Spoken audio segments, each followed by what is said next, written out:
Vamos a ver un documental donde en México es muy peligroso ser periodista. Te puede llevar a la muerte si informas sobre el crimen organizado. Este documental no es recomendado para menores de 18 años. Espero que lo disfrutéis. Guti Documentales.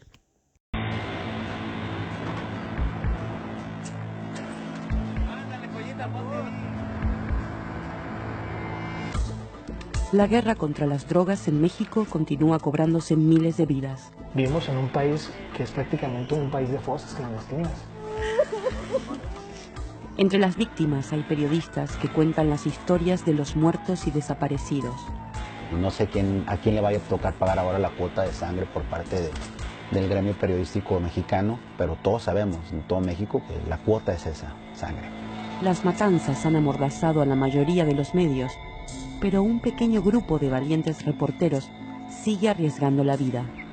Si te va a pasar algo haciendo esto y temes por eso, entonces no lo hagas. En ese caso yo me habría comprado mejor un carrito de nieve o uno de hot dogs.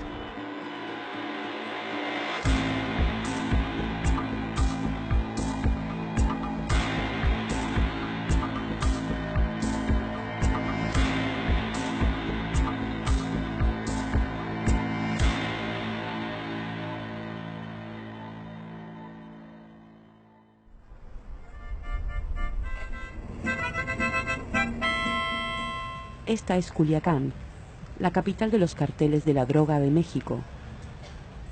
Podemos ver la ciudad completa y el ambiente no es normal como el de cualquier otra ciudad. Normalmente hay 2 a 3 muertos al día y otros 2 o 3 personas desaparecidas al día. El año pasado se reportaron 1.500 muertos aquí en Sinaloa y 800 fueron aquí en Culiacán. O sea, no estamos para decir que todo está bien.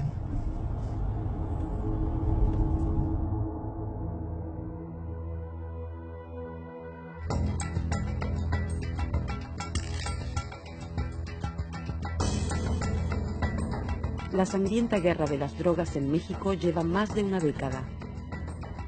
Más de 100.000 personas han muerto desde que el gobierno lanzó una ofensiva contra los carteles en 2006.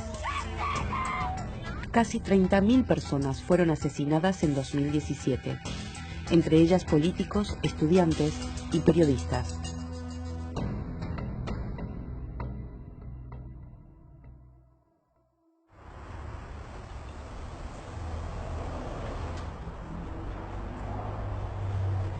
Aarón es un reportero de Río 12, un pequeño periódico semanal de Culiacán, mientras que otros han dejado de informar sobre la guerra que tienen frente a sus propias narices.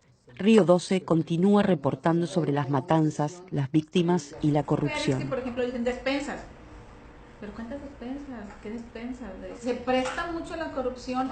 Eso no lo están Sí, todo publicando, eso. Está No solamente... Durante los últimos 9 meses, un pequeño equipo ha estado trabajando en un artículo revelador que podría tener grandes implicaciones. Pero tenemos que hacer un trabajo de, no sé, del aguamiento, un trabajo de investigación. Se supone que en una situación normal tú pudiste hacer eso y ¡pum!, explota ahí, ¿no?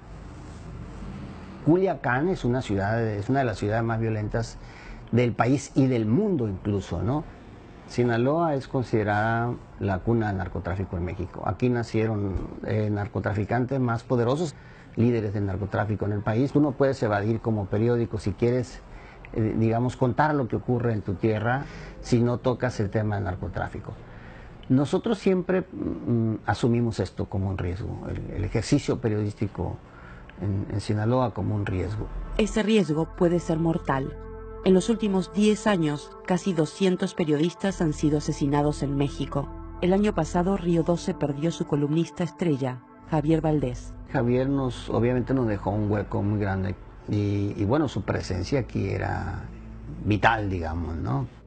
Se paraba en una calle y podía escribirte 3, 4 páginas sobre lo que pasaba en esa calle. Él igual podía entrevistar a un niño sicario o a la mamá de un desaparecido, a un policía corrupto. Él no se conformaba con los aspectos fríos, digamos, de una nota, sino que iba siempre buscando las partes humanas. Yo creo que eso era lo que hacía muy atractivo su trabajo. Esta foto se la tomaron a Javier en un café de Culiacán. No faltaba los sábados y otra persona le tomó esta imagen y se la regaló. Bueno, Javier era una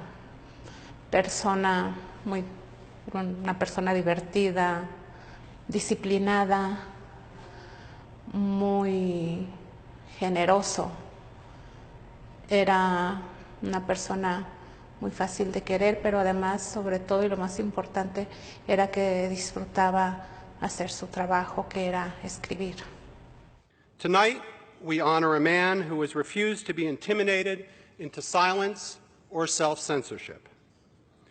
Javier Valdez Cárdenas is a brave man. También fue reconocido internacionalmente por su periodismo.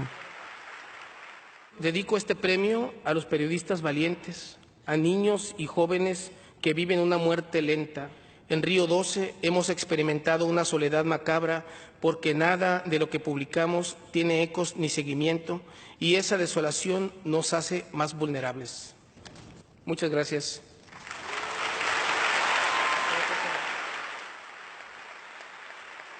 Javier es una inspiración para muchos en México. Entre ellos Marcos Vizcarra, uno de los pocos periodistas que todavía cubren la corrupción y el crimen en la ciudad. Hay cerca de unos 20, 30 medios de comunicación en Sinaloa y solamente 3 cubrimos el tema de desapariciones forzadas de personas. Javier lo hacía y después de Javier empezamos a hacer otras personas. Y eso es parte como el legado que nos deja Javier a nosotros los periodistas en Sinaloa. Ellas son las Voces Unidas, ese grupo de madres de personas desaparecidas o familiares de personas desaparecidas en Sinaloa. Bueno, ellos buscan a sus familiares. Vivimos en un país que es prácticamente un país de fosas clandestinas.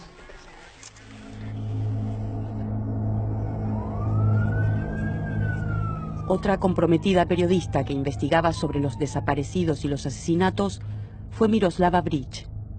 Con base en Chihuahua, otra zona plagada por el narcotráfico, fue asesinada en marzo de 2017. El suyo fue uno de 3 asesinatos de periodistas ese mes. Patricia Mayorga trabajó de cerca con Miroslava. En el 2016, Miroslava publicó un reportaje sobre candidatos o precandidatos que son parte de grupos delictivos. El partido que postuló a estos candidatos los tuvo que cambiar por otros. A partir de ahí recibió una serie de amenazas que terminaron con matarla un año después. Miroslava fue acribillada frente a su hijo cuando lo llevaba a la escuela.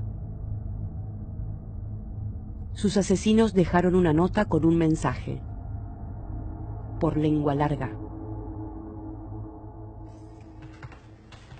Del día en que mataron a Miroslava Bridge, ese día un tuit de Javier empezó a hacerse viral, ¿no? Exactamente dice: a Miroslava la mataron por lengua larga. Que nos maten a todos si esa es la condena de muerte por reportear este infierno. Y no sé a quién le vaya a tocar pagar ahora la cuota de sangre por parte del gremio periodístico mexicano, pero todos sabemos en todo México que la cuota es esa, sangre. Bueno, después de que la asesinaron, he entendido que sí, Miroslava sabía el riesgo y no me lo decía, o sea, no lo expresaba. No sabía con qué cara iba a ver a sus hijos si ella dejaba de hacer esto, ¿no? Ella siempre les inculcó a sus hijos valentía, fuerza. Cuando muere, pues también dejó súper protegidos a sus hijos, o sea, dejó todo muy bien planeado.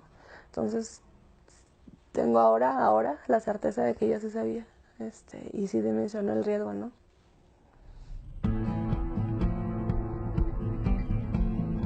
Marcos nos lleva de gira por la ciudad para ver uno de los lugares favoritos de los miembros de los carteles.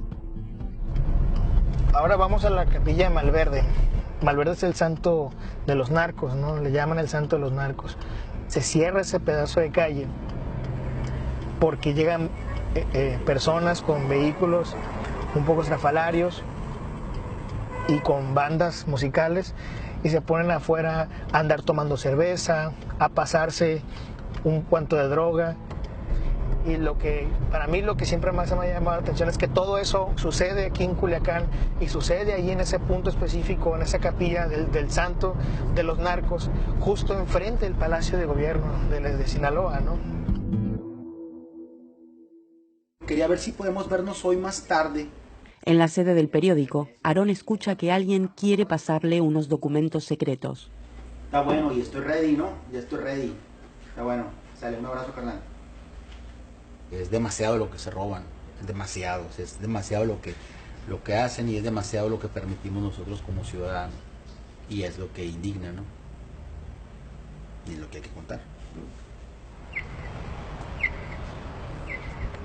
Hago mi trabajo así, que a plena luz del día, pues, porque he pensado después de lo de Javier que a Javier se lo cargaron a las 12 del día, pues.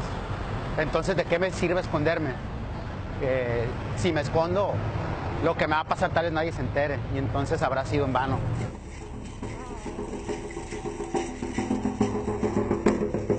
Sí, ahorita vamos a ver a una persona que es una especie de luchador social. Él constantemente está haciendo denuncias de corrupción. Si te va a pasar algo haciendo esto y temes por eso, entonces no lo hagas.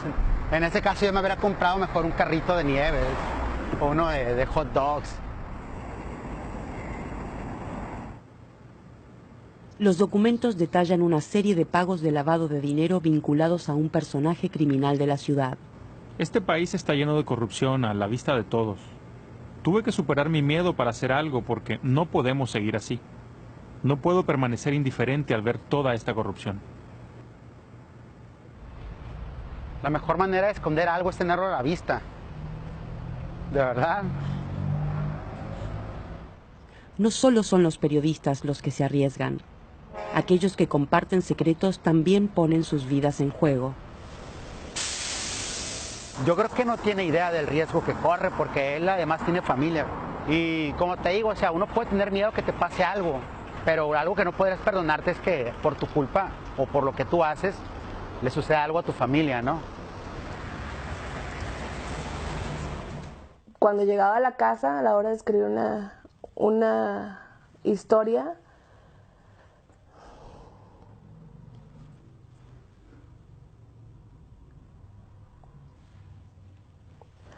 pues pensaba en la gente que confía en ti, ¿no? O sea, en que ya eres así a veces hasta su última esperanza. Y los valientes eran ellos, ¿no? Que tenían el terror encima, el miedo en el rostro. Estaban confiando en nosotros, en denunciar, en contarnos historias. Y no era posible callarnos, ¿no? Y no es posible aún callarnos. Marcos nos lleva a otra parte de la ciudad. La Lomita es un lugar tranquilo, alejado del ajetreo urbano. Pero la amenaza nunca está muy lejos. Marcos nota algo que lo pone nervioso. Un hombre con un walkie-talkie. Tenemos que dejar de filmar ya. Mejor vámonos. Bueno, tuvimos que salirnos rápido del lugar. Tuvimos que dejar la Lomita, que es este espacio donde hacíamos las grabaciones, porque ahí había una persona que estaba haciendo llamadas por radio. Aquí le decimos halcones. Son personas que trabajan para el narco, y lo que se podía ver es que él estaba reportando quién pasaba por esta, que es la principal avenida de Culiacán. Y hay un momento en el que nos cruzamos en su vista, pero llegan otras dos personas que también son halcones. Nos empiezan a observar de una manera agresiva. Aquí tenemos un concepto diferente, que te pueden levantar o que te pueden asesinar en cualquier lugar después de que alguien estuvo mirando tus pasos. Vivir bajo constante amenaza afectó la salud de Javier. En ocasiones me encuentro revisando y revisando quién viene detrás de mí, viendo los espejos retrovisores del vehículo, quién se estaciona junto a mí. Es un sentimiento cotidiano que llega a enfermarte. Yo padezco insomnio, me levanto en las noches, estoy asomándome a la calle. Javier esperaba que su reconocimiento internacional lo protegiera. Su último reportaje comprobó lo contrario. Esta edición no tiene precio por muchas cosas. Invaluable, porque es la única copia que tienen. Javier había entrevistado a un jefe de cartel enfrascado en una sangrienta lucha territorial con el principal cartel de Sinaloa. Los capos de Sinaloa no querían que su rival principal tuviera esa publicidad. En el momento en que el periódico se imprimía, Ismael recibió una llamada. A las 4:30 de la mañana me habla el muchacho de distribución y me dice: oiga, aquí hay gente armada y se van a llevar el periódico. Pusieron al teléfono un muchacho. No, pues es que queremos comprar el periódico, no se lo vamos a vender, digo, el periódico lo tengo que entregar en las tiendas. En cada punto de entrega, los pistoleros compraron todos los ejemplares. Entonces nosotros les dijimos que no cuando nos dijeron que no escribiéramos, le dijimos que no cuando nos dijeron que no publicáramos, le dijimos que no cuando nos quisieron comprar el periódico. Y nosotros sabíamos que estábamos frente a un poder que decide hacer lo que quiera hacer y lo hace y nadie lo va a detener. Sin embargo, tú les dices que sí, ellos te atrapan. Y les dices que sí una vez y le vas a decir que sí 2 veces y 3 veces y entonces ya no eres tú. La semana siguiente Javier se puso muy nervioso, obviamente yo también.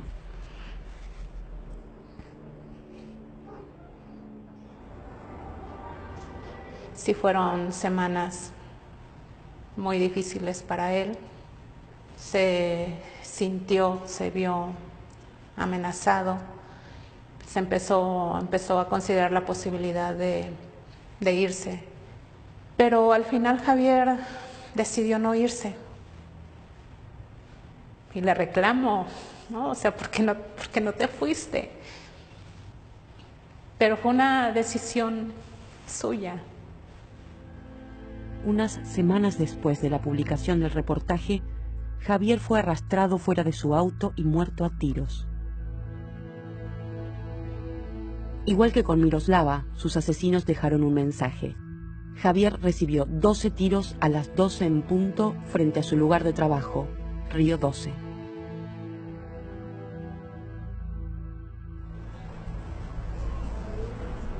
Aquí venía corriendo, me acuerdo.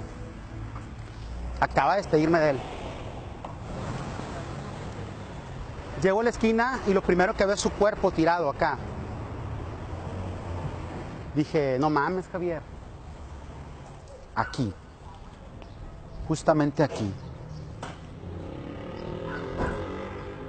Me agaché para cerciorar si Javier seguía con vida. Entonces le tocó aquí a un costado y no tenía pulso ya. Alcanzaba a ver las manchas de sangre y unos orificios de bala. Y el sombrero le tapaba una parte de la cabeza. Lo siguiente, Zelda, la esposa de Javier. Y me tocó darle la noticia y traté de explicarle que a su compañero de vida, de casi toda su vida, lo habían matado, que fuera.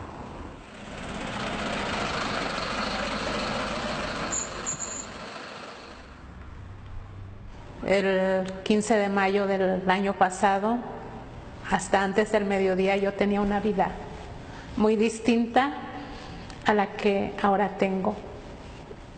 Entonces, comenzar de nuevo da mucho miedo, porque ya no está Javier como para tomarlo en cuenta si estoy haciendo o no bien las cosas. Entonces, no es fácil, pero vamos a salir a flote. A él lo mataron un lunes, creo que nos reunimos un miércoles, todos lloramos, pero nadie dijo yo no sigo, nadie dijo yo hasta aquí llego, ¿no? Si tú revisas el trabajo de mayo para acá, te vas a dar cuenta que estamos tratando los mismos temas, seguimos investigando. Ahora tenemos un mayor compromiso moral, ya no solamente con la sociedad, con nuestros lectores, sino con la memoria también de Javier Valdés. Ismael tiene algo que mostrarnos. Los resultados de una investigación de meses. ¿Cómo va esto? ¿Bien? Bien.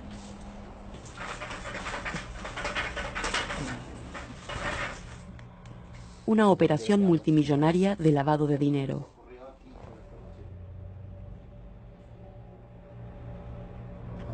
Se tienen que remarcar los números. Pues creo que investigaciones como estas sí son de lo más peligroso.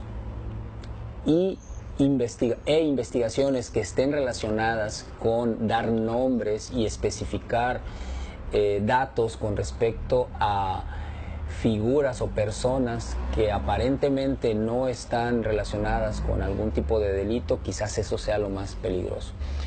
Empezamos haciendo los esquemas en una hoja de papel y después no cabía ya, y había tantos campos que tampoco podíamos verlo. Pues la prueba es de que no hemos salido porque, como dice él, cada vez que damos un paso vamos encontrando más y más y más cosas. Y sí, aunque Javier no haya estado participando desde un inicio en esta investigación, creo que sí es como una ofrenda personal, ¿no?, a él. Ahora escondida, Patricia dice que continuará reportando sobre las historias que ella y Miroslava solían investigar juntas. Bueno, hacer periodismo en México se ha convertido casi en una sentencia de muerte. Cubrir casos de violación de derechos humanos, de corrupción, de narcopolítica, es difícil. Porque si lo haces, es probable o que te desaparezcan, o que te maten, o te tengas que salir del país. Por lo menos yo lo que pedía era seguir trabajando, ¿no? Porque dejar de hacerlo representaría como una derrota. ¿La entregó el Aarón o no la entregó? Ya la entregó, ya está en la carpeta, todo está allá. Okay. Es viernes, hora de cierre del periódico. La portada de esta semana marca un aniversario clave en la sangrienta guerra de las drogas en Sinaloa. Y a la vuelta de 10 años, a pesar de las bajas de la guerra, muertos, aprehensiones, el cártel sigue trabajando como si nada. Sigue llegando la droga a las calles de los Estados Unidos, de Europa, de África, Australia, etcétera, ¿no? Entonces...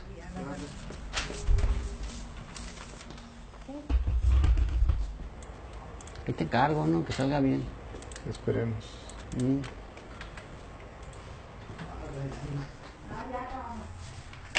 Ahorita ya cambió un poco esto, pero Javier trabajaba aquí. Aquí pone